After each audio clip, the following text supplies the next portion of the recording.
South African Depression and Anxiety Group has recently released staggering figures that say 23 South Africans a day are committing suicide. I'm joined in studio by our resident doctor, Dr. Darren Green, and he's going to unpack mental health in this country for us. Hello. Hello.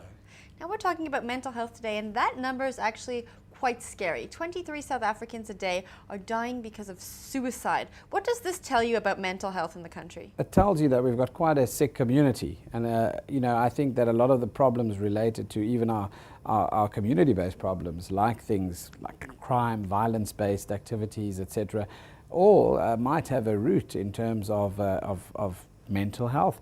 You know, the question is, you can't separate the social circumstances from the effects in behavior and mental health, because you have a genetic component where people are predisposed to things like depression and anxiety, for example, with a shortage of a neurotransmitter in the brain. But you also have then obviously the effects of chronic stress in the environment and a highly pressurized standard of living at the moment in different communities in our country that add to the flavor of developing mood disorders and mental health issues.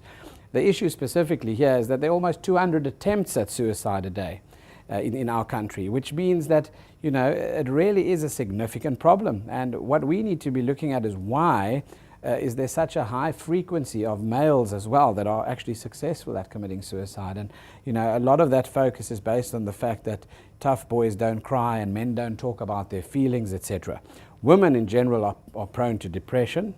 You know, obviously I think a lot of us tease each other about the stigma of women being in touch with their emotions and feminine side and wanting to talk about things. But exactly that is what's lacking in many of our males in our country, where they don't want to talk about their stresses, about their mood, about feeling low and not coping. When your compensatory mechanisms of handling the stresses of daily life are exhausted, who do you turn to as a man, and why do we not like feeling vulnerable?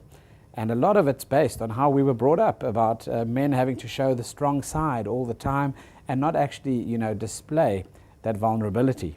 Now, does this also tell you that South Africans are maybe not as well educated or not as clued up when it comes to mental illness? Do we need more education and more awareness around mental health?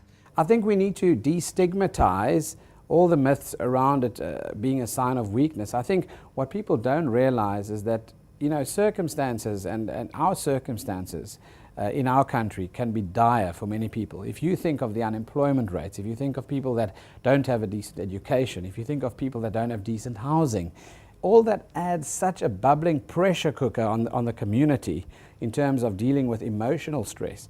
When we look at mental health and depression, for example, it's not only, for example, the community stresses, as I've mentioned earlier. There's so many associated with social stresses as well. Kids at school are put under tremendous pressure to perform. There's performance anxiety, moving towards a place of getting into university for an education, etc.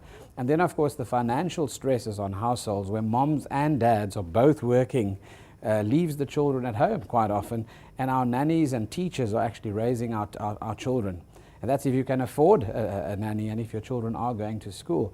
So you must imagine the direct ability to influence mindsets regarding mental health and mood and depression and all these things is something that actually needs to be addressed from grassroots level, and it needs to be, we need psychoeducation, like you say, but we also need to remove the fear of dealing with emotions and talking about them.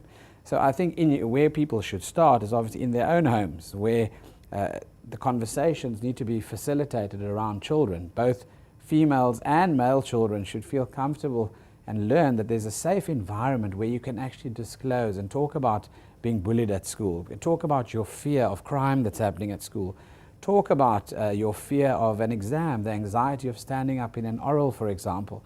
But if they can't open up and share that at home, where do they do it?